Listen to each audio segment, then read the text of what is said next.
When you realize that the federal government has essentially been arming these cartels, what goes through your mind? We feel it's a betrayal. 42,000 people have been killed, and these weapons that our own government facilitated to these violent criminals in Mexico, 200 plus people we know have been killed by them. So there's responsibility for that.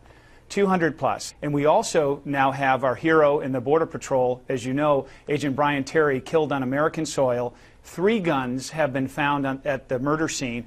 All 3 of them were connected to this program. And so for us, I'm fearful, not just my deputies, other officers, citizens in America, that we're going to be facing the barrels of guns that have been put in the hands of the most violent criminals in North America.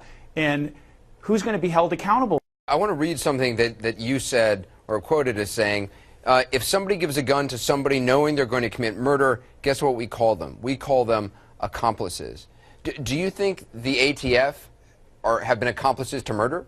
Absolutely. So you're saying what they were doing was criminal? Absolutely. Not just these individual agents, but people up the chain of command who have made the decision. The U.S. Attorney for Arizona just resigned.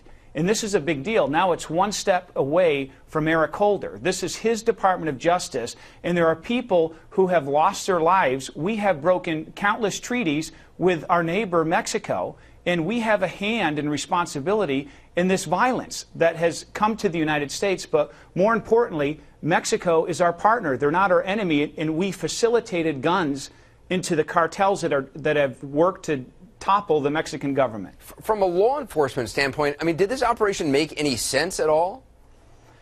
It doesn't. Where it came from is this concept when we allow drugs or cash or sometimes a criminal walk. We may watch a crime in progress, and where we can take lawful action, we allow that criminal to go in an effort to watch it spiderweb and to see how many people we can catch. They use the same concept with weapons, and this is pure insanity. It's never been done before to give weapons like this, and their idea was to track the weapons.